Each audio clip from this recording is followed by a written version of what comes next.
service other areas because of the apparatuses that we have. We have your in the city, so we go anywhere in the city. We have a lot of high-rise firefighting buildings that we consider, from condos to like bankhead towers and even this building. So it's some of the things we run on those calls every day to those locations outside of just your normal medical calls. Our biggest thing that we run into is point of contact for like residents in large buildings, or as your condos and just facilities that have multiple people there. We can't get in touch with anybody to reset the alarm or get stuff done to keep you guys safe. So y'all can work on that part for us. That'd be good. We don't do a lot of smoke alarm installations down here due to the fact of there's a lot of high-rise buildings that already have smoke alarms integrated in there. But we do provide smoke alarms to you guys. If you want it, just stop by the station. We'll get someone out to install a smoke alarm for you. That company will go out of service and come to where you're at and install it. Other things that we run into a lot are being able to get down in certain areas, like in Park Place. We have a large truck, like veranda at the Park Place, have a lot of overhanging trees, and that kind of delays us from getting to you guys. You might have to walk from the next block or something like that. So those are housekeeping issues that we can't control. That's there. But we are here to serve you guys from Station 1. Anything you need from A shift, B shift, C shift, stop by there, let them know. I'm the station captain. You can send me an email at jonathan.mabry@birminghamal.gov, and I'll try to get it to the right person to get it addressed. But we are all hazard department. We do everything from medical calls to high angle rope rescues, trench rescues, just about if you name it, we handle it outside of being a police officer. Need anything from us, let us know. Have any questions for me? Yes, ma'am. I live at the veranda, and I did speak with the city about the trees being cut down, and they said they just come out and they come down. You just have to schedule a time for them to come out and do it. The problem that I had was that when it was scheduled, we didn't have maintenance crew, so we had nobody to rope off the area so that they could get the trees cut down. And right now, I'm experiencing a power line that's connected to. They said it had to be connected to a pole for the city instead of it can't be connected to the building. So how do you all handle that when it's not connected to the building? You need that to be taken care of. Normally, we don't handle power line issues unless they are down or causing danger. Alabama Power, they want to protect their lines and do everything possible to make sure you have service. So reach out to Alabama Power if your power is being affected or that's potentially going to be affected by that. Call them, they'll send people out to trim the trees to make that happen for you. But the other problem that we have with just the cars parked there, I have personally talked to Public Works to try to get that handled, get those trees cut so our trucks won't get damaged going down there because they're so low, and they're having issues with getting the residents to have their vehicles moved by the time they get ready to trim them. So they will trim them if they can get the area roped off and cut them. So, any other questions? Yes, ma'am. Just, I don't know how many do this, just to make us aware. If you live in a building and you have that box. Box. Yeah. Did y'all know if your building has this or not? Y'all do? Okay. I'll speak on the box. It is a proprietary box that only allows the fire department or the police department to get in. Every fire truck has a key to only enter that box, and it's only proprietary to box and the city which it is installed. You can have one installed on your building. You have to go through fire prevention. You'll pay for the box. They'll mail the box to you in the open position. Once you get the box, you contact fire prevention. They will mount it on, mount it, we'll come out, verify it, put keys in it, and open it up. One of the biggest issues we find with those knock spots, there are either no keys in there, or the residence has personally changed the keys, or it has changed ownership, and no one has called to have the keys put in there.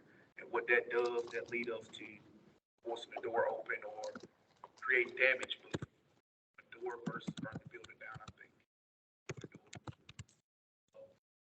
When you get that number to you, that email to you. And the fire marshal is Chief Jackie Hicks. He handles everything from inspections of that building to fire alarms. So it will respond to your address and is in a commercial setting and your alarm keep going off. We will request that you go on fire watch, which requires you to call your alarm company, put it in test mode, so they can get a technician out there and handle it. And you are responsible for making sure someone is walking that building and providing fire watch there to the residents as well. So that's a form that we'll have you guys to fill out, and we'll turn it into the fire watch. Send someone out to take a look at that as well. One more question up and whatnot. So when somebody moves and they want to have their keys changed, some people just leave the locks the same. If we call you and say, hey, we've had somebody change and we got a new key, you come down and You're checked through all of the, for the control measure, it has to go through the fire marshal's office. And for us, when I say master keys, when you get into, say, Miranda at the Park Place or Miranda, all of those keys are located inside of the leasing office in a lockbox. We will have keys to get us into the building or a master key that fits every room in there that's inside the lockbox. But what a problem if they change the lock, the resident changes their own lock on there, we can't get in, or it's not in that top spot. So that is. anybody else got any more questions or? Thank you, guys. That was some good information. Okay, so next we're gonna have, let's see, Darryl, you want to be next? He said he's gonna stay for a while. He said he's anticipating questions.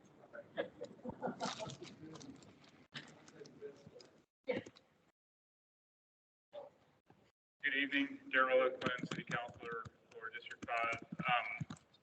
Just want to say, thank you for the neighborhood officers for serving. I do have 15 neighborhoods in District 5. There's probably about 5 that have vacant positions for neighborhood officers. I can tell you, South Side is just, south of the railroad tracks there. They have one neighborhood officer. He showed up and voted for himself, so he represents the entire South Side neighborhood. He doesn't have any other officers to serve with him, so he's, you guys are doing well, is what I'm saying. So thank you for serving. I don't have any prepared statements. Please, if you got a burning question, throw your hand up and let me know. There's a couple of things that I was thinking about that I'll remember in a second that I wanted to tell you guys about. The exhibition driving issue has been a very hot topic for Central City. The city of Birmingham, just last week had a meeting with the Jefferson County delegation to talk about the city's legislative priorities going into the legislative session, which starts a week from today. And amongst those legislative priorities, these are priorities that the city of Birmingham is communicating to our Jefferson County delegation. Amongst those priorities, we are asking them to, number one, pass legislation that increases the penalties for exhibition driving. I don't know all of the details of the bills. I think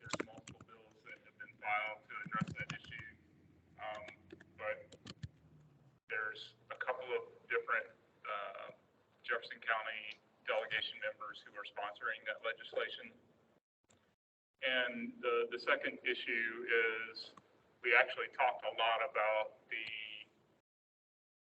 request from the city of Birmingham to have the delegation authorize the city of Birmingham to use cameras for enforcement. And we were able to talk quite a bit about that. And last year, when we were asking for this, there had been some resistance, and we were able to have some conversation to kind of drill down on why that was. And in a nutshell, it basically came down to the legislators that were, hesitant, didn't want to export our tax dollars, to Silicon Valley, basically. So, a lot of these businesses, they're not based locally. They're, a software or whatever program that is based elsewhere. So the hesitancy was around, having local resources go somewhere else. And then, but we were able to continue the conversation and discover that there's actually no hesitancy to authorizing the city to use cameras, but what they would like to see is those cameras, be the whole process be done locally, and all of the camera feeds going into the real-time crime center at police headquarters downtown. So, I feel hopeful that that's going to get addressed, and we'll have a few more tools to address that issue. I'll let Captain Hanks go into detail about how current enforcement is going, but we're trying to encourage additional tools being put in place. You guys haven't had a meeting in quite a while, right? Okay. I don't know if we did the home for all announcement since then, but I think we did talk about this. But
that you guys want me to speak to?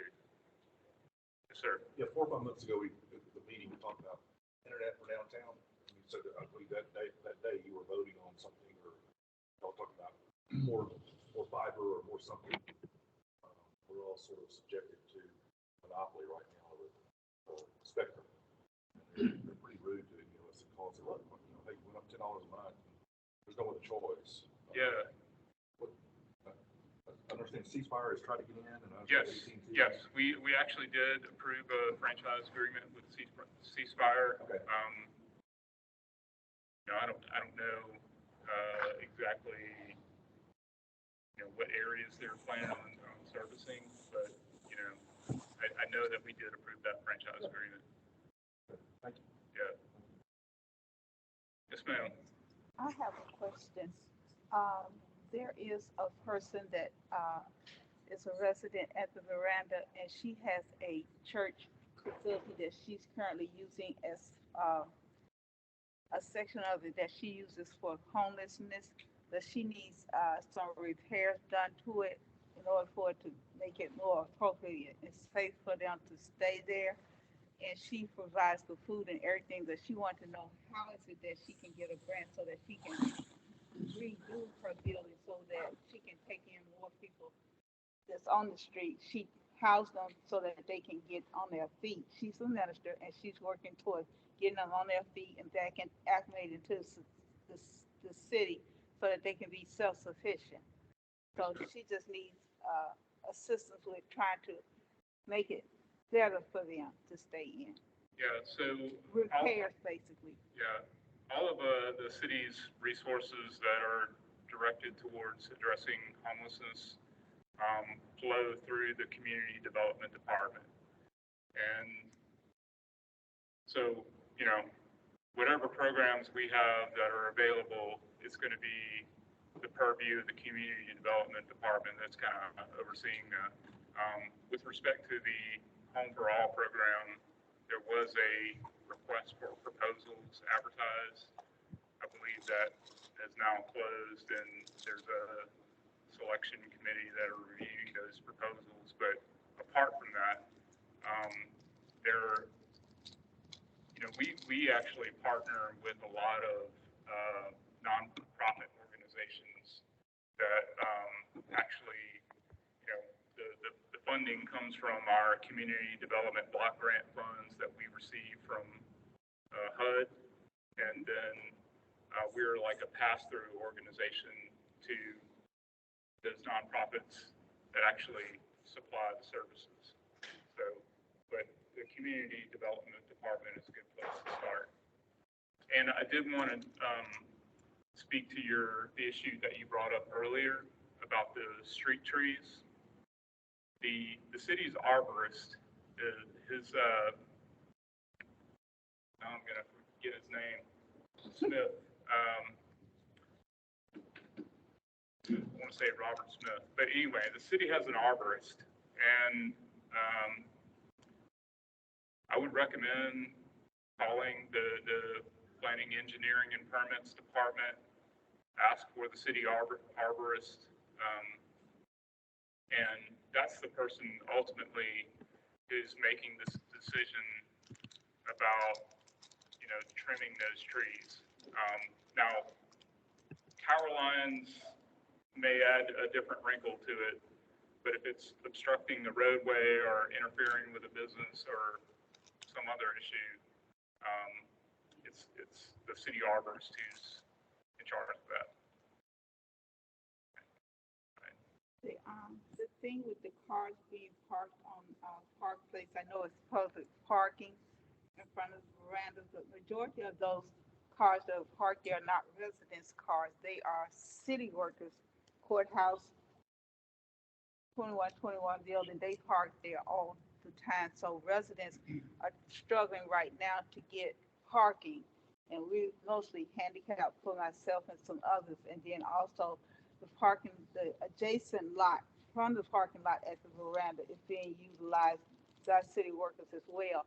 So we don't even have a great parking space. And the question came up, who owns the property across from the veranda? Because we would like to see that paid so that we can have additional parking there. You're talking about this block that's right back here, the vacant block. That is also belongs to HABD. And they're, they had a lot of turnover in their executive team, but from what I gather, their aspiration for that property is to build additional senior living housing there. With respect to the parking, I'm glad that you said that. We actually have that issue in multiple locations around the city where people who are employed in businesses are utilizing free on-street parking. By the way, there's no such thing as free parking. Anyway, I'll give you another example, Railroad Park. It's oftentimes difficult to find a parking space on First Avenue South at Railroad Park because there are a lot of Children's Hospital employees who park there at Railroad Park and walk to the hospital, even though the hospital has a parking deck and other parking facilities for employees. That's something that the city is aware of and that we want to address. It probably looks like a combination of having more metering, but in cases like yours where you have residents there could be a residential parking permitting component to that.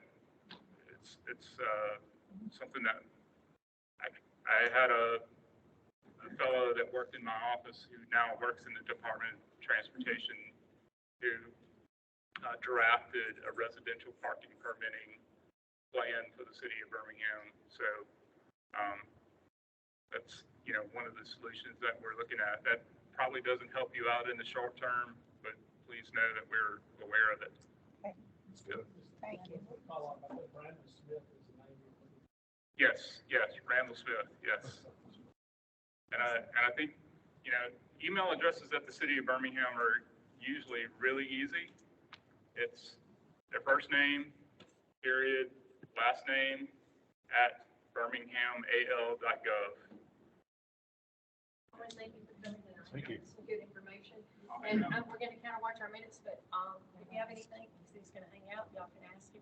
But we're on a time crunch now, but I appreciate you coming. So next, we're going to have come up and speak is going to be, we had a wonderful surprise tonight, and that was the Advent came. They brought the Chick-fil-A unexpected, and they're also going to be offering a service of picking people up in Park Place and bringing them to our meetings. So I wanted to introduce their team, or used to come on. Now she's getting shy, Lisa. Just a few minutes of telling us who you are and what y'all do, or whoever wants to come and speak. Which is, I think that's such a wonderful, let's give it. I mean, I think that's. If you didn't grab a box dinner, there's still some back there, so make sure, in whatever capacity you're here, we wanted to have enough for everybody, so grab one on your way out. I'm just a volunteer. I'm not on staff at the Advent, but we love downtown. We're happy to be your neighbor, and we love our city. So I'm glad to be here, and looking forward to continuing to walk with you. So. Okay, so next we're going to have, let me see, we've got two more guests. That was Advent, and some of y'all, I got to look at y'all's name. And you're going to come and speak on the library?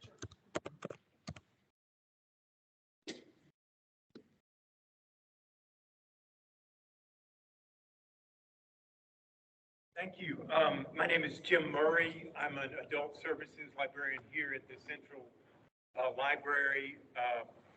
And I want to first mention that the library system is benefiting from the budget surplus that Mayor Woodfin announced recently. And I think the whole system is benefiting from infrastructure improvements. But I personally, I work on the third floor of this building, and we've had a leaky ceiling for years and years, and that is being fixed. And so, thank you. We are here at the library. We're here to provide information services for the citizens of Birmingham, the Central Library, of course, specifically for the Central City residents, and we're happy for you all to come, here for the programs that we put on, for the books and DVDs and audiobooks and all the things that we make available here. Of course, it's a gathering spot for meetings like this. And of course, we're putting more and more things on our website, lots of software applications. If you, if you want to read books, if you want to listen to music, if you want to watch movies, you don't have to come in and do that anymore. You can just go on our website and do that. So I do want to mention we've got a lot of public programs coming up. In the spring, I guess I should mention we're kind of winding up Black History Month here in February. We've had over 70 programs devoted to Black history throughout the system this month.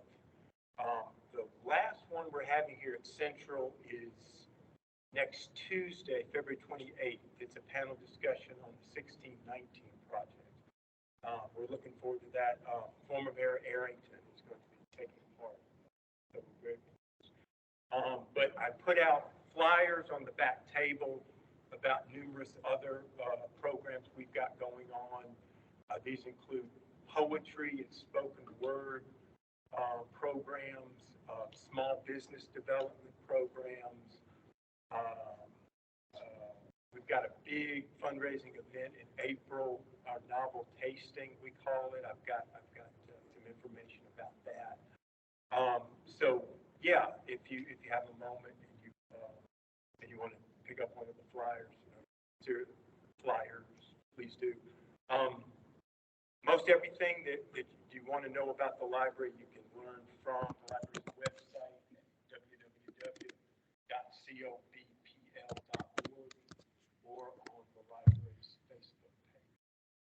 So again, thank you so much for being here, and we've been hosting the Central City neighborhood for a long time, and we look forward to continuing to do that. So thank you.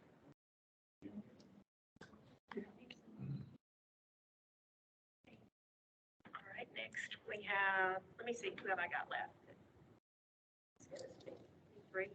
Okay, we're gonna do things, like I said, I have some ideals that I wanna bring forward, so we're gonna get them up here to speak, and then some committees we're gonna start things, and I hope y'all be on board. And this has been an educational time for me. We were sworn in just about 3 weeks ago, and then did my first class as far as education. And I have a lot of questions asked me about, well, who do I report to and what is the resource? So we got Mr. Watson. Andre, come on up. And so I just want him to introduce himself and tell you just briefly what he does and what our relationship is as far as he is to us to Central City. Good evening, everyone. My name is Andre Watson. I serve as the community resource representative for the Central City neighborhood. I apologize that I'm a little late. On this particular night, I have 3 meetings: Central City, Evergreen, and Green Acres. So sometimes I'm going to be running between those neighborhoods, but as often as I can get here, I'll be here. I do want to take a minute and say to Donna, congratulations. I'm very excited that you have taken the position. You have truly hit the ground running. For 1 minute, and I'll say this because I laughed about it a lot.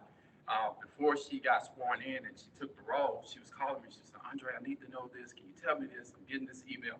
I said, Donna, just calm down. I said, just hold on a second. I said, just let's get past this and you're going to be fine. So I'm really glad and excited. I think that she's going to be an amazing asset to the Central City neighborhood and to the North Side community. So I'm really looking forward to working with you. My role actually is the liaison between the mayor's office and your neighborhood. Anything that your neighborhood is doing, like expenditures, if you're spending money on something, then I'm the person that actually handles that.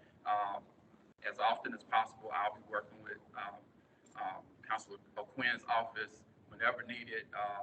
But for the most part, I'm just, whatever it is that she's got going on or whatever you guys have got going on, I'm trying to be involved, whether it's something on the policing side or whatever.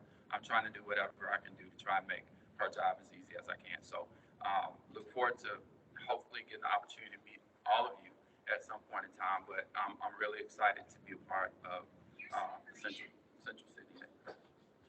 Andre, can you tell them about my DM 311? Yes, on the click it and ticket. I mean, The app. the app. There's an app called C Click Fix. I think you got it. You just held it up. But it's, How many's used it? and I think everybody should probably, if you can, try and download that app because it will become very vital to you. Anytime that you see folks, anything that's going on in your neighborhood that you need to take pictures of, when you do that app, you can actually upload those pictures directly into C Click Fix, and they can be, that way we can always track them. We can go back and pull up information on them. But that's your way of actually communicating with the city and the 311 office. So did I leave anything out?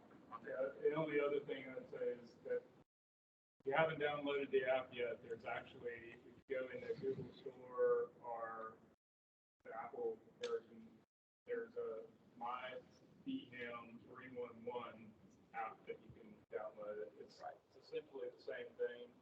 It's just branded for the city of Birmingham. Well, they're kind of one of the same. Yes. I had click, Yes. I had click and fix, and then I downloaded the My DM, and They're exactly the same. It's the same platform, just new version is branded for the city. And the good thing about it is if you use it, it gives us the opportunity to be able to go out and see what your issues and complaints are once they're put into the system. And also for policing or whatever else is going on, it gives us the opportunity to just see as residents what your complaints, issues, and concerns are. That's the first I've heard of it. Who gets those images? Where do they go? If I'm not mistaken, they're stored on the cloud and it's connected to 311, and they can actually pull those. They're like, for instance, if a person went out and actually used the app and downloaded, say, 15 pictures, and they're talking about trash or whatever it is, those they're actually numbered or labeled. However I say it, I don't know if I'm saying it right, but it gives Public Works an opportunity to be able to go in there and see exactly what they're seeing based on the pictures that they put in. Same thing if it's a police. Say take a picture of a crime, how does that get over to the police department? Well, I don't know how it gets to you guys, but I think it would be more probably 311. I'm assuming, but I'll find out to make sure because I don't truly know exactly how that happens. One thing about it too is you can go back, because I reported a problem in October, Paulette and I did, about broken ditches over in Park Place. The overgrowth is high, so nobody can walk down part of the sidewalk, and it's still not fixed because it's not in Mercedes, and I call back, and it's a good reference. I could look on my profile, tell her what day I called and what the number was. So she went back, re-entered it all, and I sent the pictures I took that day. So they do say, she was immediately able to access it.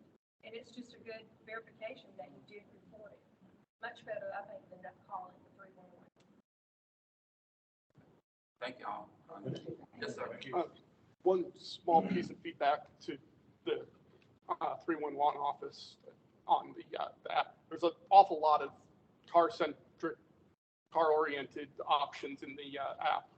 Not a lot for pedestrians or anyone who's walking on the sidewalks to report stuff that's like there was one report I've done was for a pedestrian signal near our condos, and there is no report in there for pedestrian signal out, so I've had to put it in as a traffic signal. Is there other options? I went through, I don't recall all the options off the top of my head, but my notice was it was not very good for pedestrian usage, very good for anyone who's parking or trying to travel through the city. And one other tweak is when it comes to the location, it's so confusing. I usually just type mine in as part of where I'm standing, so they'll see it, but it's kind of hard. Thank y'all. Okay, we're gonna move quickly because we got some voting to do. Okay, we have one person that's asking about the alcohol license, so. Come on up. Come on. Yeah, he's gonna tell us all about it. It sounds good. It did sound like something we're gonna end up hating. So, just saying. We get free peanuts. Yeah, oh, do we get free peanuts? No. Okay, this is Jeremy, introduce yourself. Yeah, I'm Jamie Thursby. I'm the proprietor of the Alabama Peanut Company and the historic Peanut Depot building. We moved in 2018, and it's been just an amazing experience. It's actually the oldest peanut shop in America, so it is a Birmingham landmark. It's a destination for tourists. As time's passed, we've shifted a lot. During COVID, we started delivering to all the neighborhoods throughout Birmingham. We had our best year ever during COVID. And we're always trying to do stuff that no one else has done, that hasn't been done in Nashville or Atlanta. We want to be the star of Birmingham. And we've just been building this concept, and our customers have been asking for it. But we just want to offer peanuts and Coke and beer and peanuts, beer out of the can, so we can do more of like a table service. It's not, we don't want a bar situation. We're going to close at 10 at the latest. So really thinking like just snack time, a little spot for people to come and enjoy our boiled peanuts. We boil our peanuts with some of the craft breweries around here. So we boil with like Good People Brew beer or what have you. So it's a good synergy for the city, I think. And it kind of can just bring a wonderful story to let people get into the old peanut shop and just see us roasting and boiling peanuts, and just, it's not, we don't want pool tables or any of that. There's other places to do that. So it's really just a little spot before you go to dinner to grab peanuts and a beer or a Coke. So that's kind of all we're asking for. We're ready to vote. It's just, it's been a blessing for me, just getting to know everybody from Birmingham, and like, I truly believe we have the most diverse customer base in the city of any establishment. And I do think there's people that come by our store and they've never been in there. And I think offering some beverages would kind of bring some more people to us on the business side.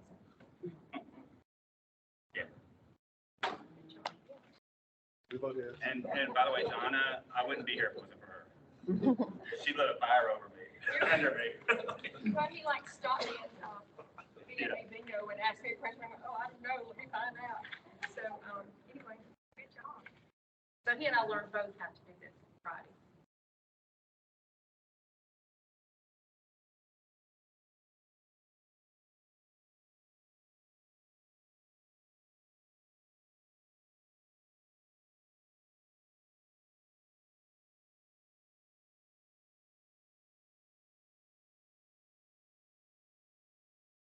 Move forward, that he be permitted to serve cold beer and. Second. Yeah. So, we're done. Okay, all right, how many for? Okay, my gosh. I would be. I know. Okay, is anybody opposed? Congratulations. So I will take this, I'll just take one. Anything I need to do that? No, I don't think so. Okay, all right, so we got, something else to vote on quickly. As you know, sweet Lisa turned us down. Lisa Perez was written in as our secretary, and she opted not to. So we're gonna have to have a secretary. So does anybody know anyone that'd like to nominate for secretary, and we can vote on that tonight? Oh, she's not. No. Okay, well, I would personally, then, if nobody knows anybody, I don't know if y'all have met Hannah, but Hannah put together our email that I sent out, all that. She did the works for us, which I thought was great. And I've spoken with her and asked her, would she be willing to consider? And she said yes. And she lives down here, and she said she would be happy to take the position. So I nominate Hannah Black as our secretary. Second, okay. Everybody that's Or, okay, anybody opposed? Okay, there you go. Y'all are so easy tonight. Y'all must really be feeling sorry for me. Okay, all right, we got one more to speak, and that's gonna be Captain. But I'm gonna run this really quick by, because I know once you get up here, you're gonna steal the show. And I won't get to talk very much. Okay, I have been looking around at other neighborhoods, and one thing I've learned that I didn't know, we had an Instagram account. Did y'all know that? And we have every social media account out there. It's taken me a month, I guess, because I've run you crazy, calling, trying to get into all of it. So, as we know, social media is how we're gonna reach 99% of our neighbors. It's true. There's 1 or 2% that we won't, and that's okay. And we're gonna, and today I found out we had a WordPress site. Didn't know that. And that's been like, 10 years ago it was started, and that's how really a valuable tool in looking at it today. So those are some things that I want to, like us move forward on, is regrouping our Facebook account. Starting, I don't know, this is just some of the things, I guess when I look at our neighborhood, I'm vested here, I love it here, but we have to be more than the people that pick up the phone and we're calling, we're complaining. We gotta be proactive and getting to know our Park Place neighbors. And I am so appreciative for what y'all are doing and bringing them to us. I'm to tell you 100%, can't even imagine how much that touched me tonight. That, as move forward into our community, you know, that when, these are some groups I think that would benefit us, but it would take volunteers, and it's not gonna be like a volunteer position that's your life, that takes over your life. A beautification committee, that's something we need. They have in other neighborhoods, and we really need it downtown, because when we say Birmingham, people think downtown. And, you know, we've become a very dirty city, but if we had a committee, and I don't mean the committee of me in my alley, or, you know, somebody I see on this street picking up, but I mean a committee that meets, they come up with ideas on how to make our city pretty, and we work with the city's beautification committee. We become involved in the departments that we know nothing about, that they never call us back. We need to have a representative that will go to these meetings, like, the History Advisory Committee. We have historical buildings down here, and then construction starts. We know nothing about it. We need a representative to go to that meeting. And it's not every day. I think they meet once a month. And then the Planning and Zoning Committee. When our alley is going to be blocked off, or they're starting, like Kerrigan is doing the building on 3rd down the street from me, the first thing that Rob Boudreaux did, he had their contractor have a meeting with me, which I really, really appreciated. And he's been an open book. I can call him, like, when they parked and had the whole alley blocked, he was there in 5 minutes. We need a representative, or more than one representative, that would represent our neighborhood, and other neighborhoods have it, to go to the Planning and Zoning Committee. It would make a huge impact on how we get up and can't get out, and you get to work, and you're losing your mind within 10 minutes of trying to get out your door. We need that. And we also need a communication and safety committee. And I have information on these, but I want us to think about either volunteering, and, you know, if we really want to see how we live down here change, we need these groups, and we need representatives to attend the meetings and represent and find out information, not go just to complain, but to find out. And then when we have our new website upgraded, that information, click a button, is going to be there, and who went to the meeting. But I really hope that y'all will think about volunteering for these committees, and let's put them together and get it going. Because I want us to, I hope we can all have that vision of where Central City needs to go, where we need to be. And it's not just coming here once a month, or, you know, hey, they're drag racing. We need to be a very proactive, committee-oriented neighborhood. Just as if we lived in the burbs. And I really hope that we will be able to take that direction. So, anybody got any comments, or? Oh, thank you. I appreciate that. Okay, Captain, you ready? Yes, ma'am. At your best, no, I'm just kidding. Thank you, Tom. Councilman, good to see you. Andre, good to see you. I see a couple of Mike. How are you? For those that I don't know, my name is Edmund Hanks. I'm the captain of North Precinct. And I guess if I had The biggest concern or the biggest challenge right now for Central City or downtown is the car break-ins. It may have affected some of you out here now, but we had 4 this morning at First Avenue and 23rd Street in that block. So they're smashing windows. I mean, they may do $500 worth of damage to get a pair of sunglasses. I mean, it's just horrible.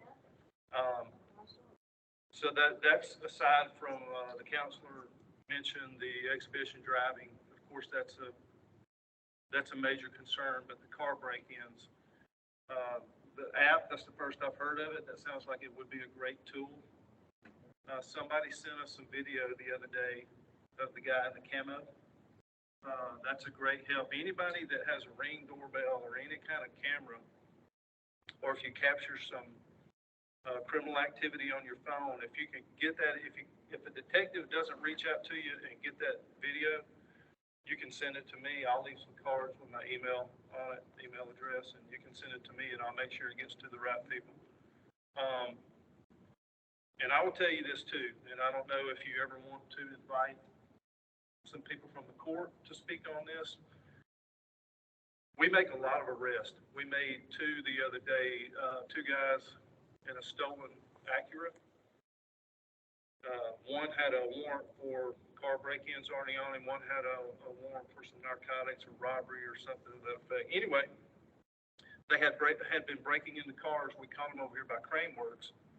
They had 5 stolen guns in the car, a machine gun.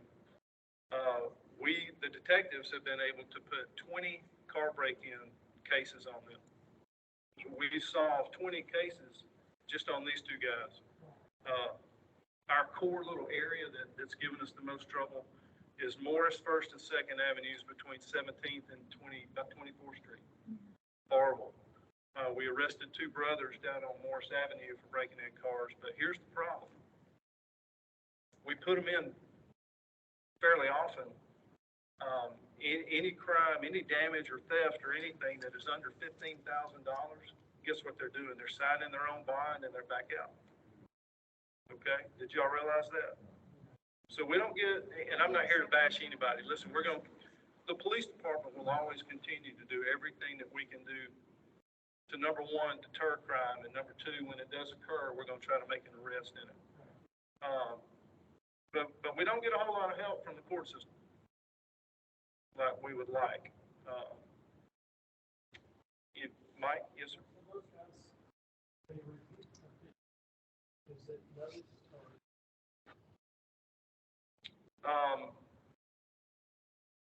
Well, what they do, and I don't know how many you have to get on you to get some time, some serious time. I'm not going to guess at that. I don't know if it's 20 cases or 40 or what. But they look at property crime a little different than violent crime. So, I don't know. I can look into that. But it's a problem. And listen, people will just, they stand back and they watch and around the Casanova Club, they see people, because they're not going to let patrons in with weapons, right? A lot more people are carrying guns now because guess what? You don't have to have a permit. So patrons will go to the club, they get turned away because they have a gun on them. Well, what do? They go back, they open their trunk, and they put their gun up. Everybody sees that. Or they put it in their glove box. As soon as they go back in the club, they're breaking their window. Usually over the weekend, even just in the North Precinct District, we may have 5 or 6 pistols stolen out of cars. And there's a lot of people on the streets walking around with guns now because of that. So be mindful of that. Please don't leave any loose change, you may not think it's valuable, but to somebody else, it may be of value. So we're just asking for that, some help in that. And so that's the biggest challenge right now. Yes, sir. And you're actually on not a semi-automatic rifle, talking a machine gun. These 2 guys that I'm talking about an AR style. Okay, that semi-automatic. Yeah, semi-automatic. Okay, I'm sorry. There are some things you can do to turn them into an automatic weapon very quickly. Oh, yeah. And we do see those, but in this case it was not. So my apologies. No. I'll touch, I know everybody's time is very valuable, so I won't stay up here long, but I will touch on the exhibition driving that the counselor mentioned the other day. Everybody saw the video from Austin, Texas from over the weekend. Y'all may not see it every weekend, but that's what we're dealing with here in most cases. Okay, maybe not on that scale, but it's a problem. And I was telling somebody today, and I'll date myself, I guess, but I can remember back in the early 80s when I was a teenager growing up, and we would cruise, me and my friends would cruise East Lake, Roebuck Parkway, those areas, you know, hanging out and stuff. There was always a little bit of fear. Of course, we weren't acting like that, but there was always a little bit of fear in the back of your mind of getting stopped by the police, right?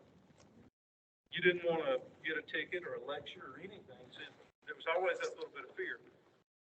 Just like when you're a kid, you may want to steal a candy bar, but there's always a little fear that you may get caught. These people don't have any fear anymore. There's no fear of they don't care if they get stopped by the police or not. They're going to do whatever they want to. We have our hands full. Okay, we had an officer the other day at North, and this video went viral. They were chasing a driver down, and the officer went up to the passenger side to give him some commands to stop, put the car in park. The driver began to turn the vehicle in such a manner that it was fixing to run over the officer. He had to dive into the car to keep from getting run over.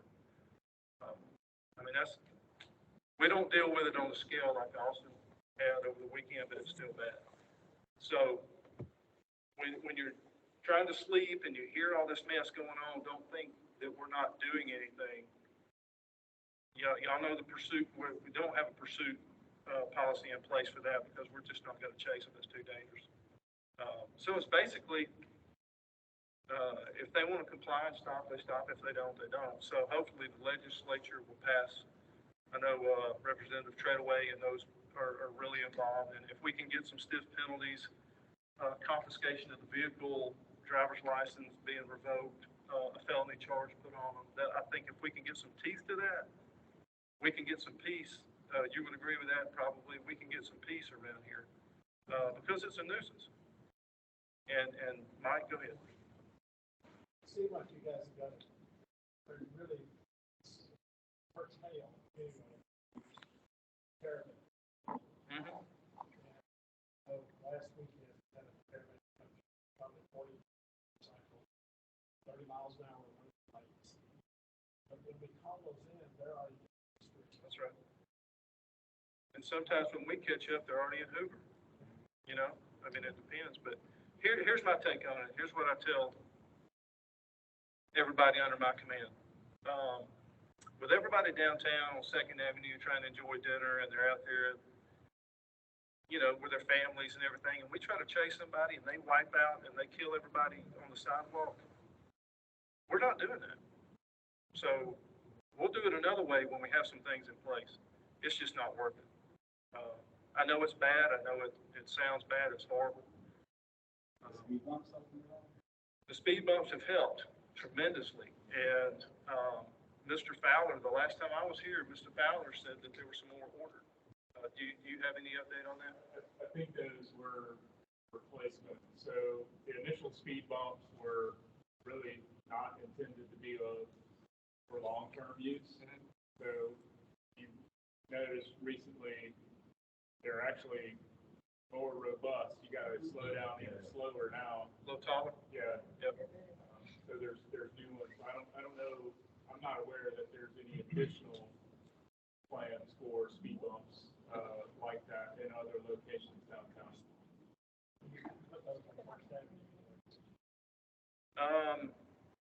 I don't know why we couldn't. I'll let transportation talk about that. So First Avenue North is a state highway. So AlDOT would have to get involved. Okay. There's the answer. They need to send So the state troopers. That's kind of what's going on with our challenges downtown. Yes, ma'am. If you could, I'll email you and ask you to tell me, who do we need to make appointments with, or who do we need to invite as far as legal judges, who do we need? I'll get with you. Okay, We and can that talk way we offline. can all write letters, emails, and tell them how, letting them out, like they haven't got the paperwork done and they're out already. And listen, again, I want to stress, I'm not here to throw them under the bus or bash that. I know they have a very difficult job, just like we do, so, that's just one of the things we have to deal with. Anybody else have any questions? I think the speed bumps have made a difference. I mean, I'm gonna I say, think so too. we're hearing less traffic, I'm hearing less traffic. And here's what we do too. And most weekends I pray for rain. Sometimes it works. I got a little bit of Choctaw in me, so I do a rain dance. What we do on the weekends, we pull down slower units from around the other.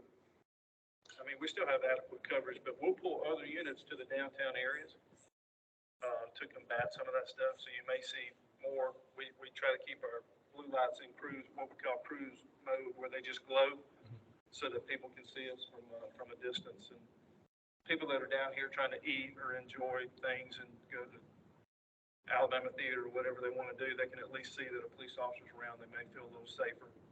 So we're still doing everything that we can to protect you guys, make it a safe environment for everybody. So don't think that you don't have any police around. On any given weekend night, you probably have more than a lot of neighborhoods do. So, anybody else? Okay. I'll leave some cards up here on the table. If you want to give thanks, Donnie. Congratulations. Okay, two last housekeeping. Before we can get our own Zoom or either go with what we're using tonight, which Hannah set up as a visitor on her account, we're gonna have to vote on, I have to get permission to be able to purchase it for us. And the amount, I think we said was about $250 for a year. So I need somebody to say yay and then vote or put it on the floor for us to be able to have our own account. I move to the end of the. Just, Hannah's probably very technical. I move we spend it to let her look at Teams or Zoom. Yeah. So it could be most Yeah, cost so, effective. but that would be our amount that we Right, can spend. right. So, Let her make the best decision okay, for what's out there. okay, but we can go ahead and approve the, What's your name? I'll make a quick suggestion. I know you checked that out, so I didn't know it's like 250 range. Just a note for just future voting. I would escalate that to maybe 350 or something, just in case you look at another one and it's a little more of a better or whatever. Okay. You don't have to come back and vote. Okay. We'll only use the amount. If it turns out to be 250, that's all we use, so we won't use any more than that. Sound like a great amendment? okay, 350, yes.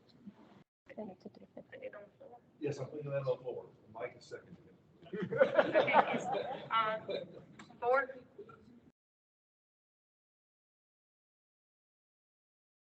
Okay, anybody against? Okay, our next thing is, to put signs up like they used to have. They would put them running on the greenway of the streets that would announce our meeting, like put them out 2 days ahead of time. And especially in the Park Place area, those are so needed because some of the people that Paulette and I campaigned and went to their homes and stuff is that they don't have computers, they don't have cell phones with internet. And so they said they used to get postcards in the mail where they lived previously or there were signs. So I priced the signs today and they're gonna run about $42 each to get the ones that are visible, black and white, and they're on the metal things to put them in the ground. Would put them out probably a day or 2 days before and collect them early the next morning. And I'll see if I can get volunteers out of different buildings where we put them. But to be able to spend that much money, I'm gonna have to get a vote for that too. I tried to calculate in my mind, like how many, let's say at $43 each, how many would you think, starting on 19th, going to the back of Park Place? 8? How many? 10?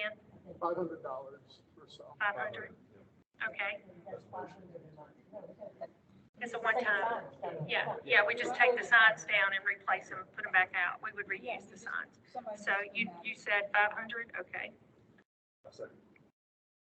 Okay, 4? Okay. Anybody against? Okay. We include, is that been gonna help? Do what? Is that been gonna help with the travel? I mean, is that part of the sign? No, that's their, program they're gonna do. They're open to helping with the transportation needs. I mean, you can, and Yeah. Yes. Okay. Does anybody else have anything? we are gonna have a Facebook group where that information can be put out. Like Yes, yes, that's something, one of the committees that we're gonna have is going to be a social media committee, and either try to, I've sent a zillion emails trying to be able to get into the Facebook, and nobody else that's in the office past has the password or whatever, so we may have to do, I saw where Highland, they had to start a whole new Facebook, but we are going to have an active Facebook. Don Lupo has a question. Hey, Donna. Hey. So Sherry Hillier and I are on here, and we vote affirmative on everything that y'all voted for. So add 2 affirmative votes to everything. Okay, thank you. Thank you so much. I appreciate y'all. Thank you. Okay, so, and that, yes, we are going to move toward, like I said, social media, that if you need any phone number, Mr. Quinn's, anybody, you just click and all the information, Captain Hanks, anybody, that is the type of, new website we're gonna have, because I think it's, you have to have them today, because people, they don't wanna sit on the phone, they don't have time. So anyway, first of all, I wanna say again, thank you for so many coming and such a great turnout. I appreciate your support. And I just think our neighborhood is gonna move, we're gonna move forward. I told Andre, I said, I'll be your hardest worker. I'm gonna make us number 1. So, and I really want to see that happen too. So thank you, and. Can I have 1 minute? Yes. Wait a minute, let me set my timer.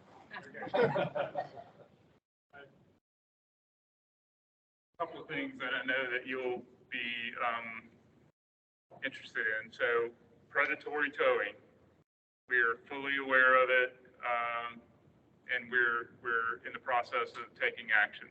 So. Can we turn them into, let them police on guys that park in handicap zones?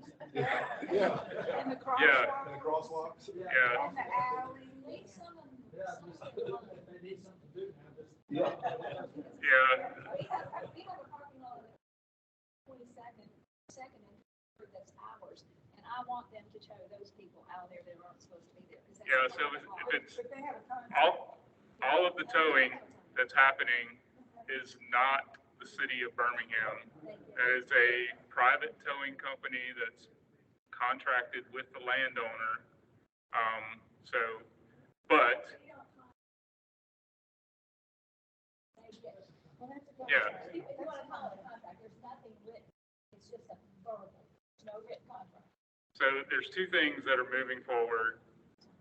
I'm pushing my minute here, but anyway, there's 2 things that are moving forward. Taking action to address the company that has all the complaints, and also amending the relevant ordinances, because I feel like ultimately towing company largely is operating within the confines of the ordinance, but so that therefore the ordinance needs to be amended. The second thing I wanted to make you aware of is Powell School, biggest blighted property in downtown Birmingham. Stuff is happening, and there's a plan moving forward. So just know that folks are working on it, and that keep your fingers crossed, because I feel like the deal that's being proposed is balanced on the head of a pin, and if something shifts one way or the other, it may fall through, but somebody's interested in it. And so it's something that I think about every time that I come downtown, because I drive down 6th Avenue, I see it there in my face, it's in my district, I get calls about it. And so I just want to share that with you. That's something, plans moving forward to address that issue. That was something that Paulette and I got approached about. Some people think, I wasn't on the that, what that one gentleman has read. I think it's great. Was there a meeting today about it? Yes, so, yes, the Economic Development and Tourism Committee today, if you want to get the backstory on that piece of property, go to bhamwiki.com. They got a whole page on it. You know, the building's been there since 1889, and long convoluted history, but just know that, you know, we're trying to, I've spent money out of my discretionary funds to repair the fence. You know, somebody comes and breaches the fence, goes in there, sets the fire department comes in, they cut the fence to get in there, and then we're back at square one, so trying to address it. Gonna adjourn, and so, let's see. Motion to adjourn? Thank you. Second. All right. Thank y'all so much. Appreciate everybody. And there's still some boxes left for, if you haven't signed in, please sign in, and then there's some boxes. Thank y'all. Oh, well, there's a trash can there, but I don't know. Just put it next to the trash can, I would say.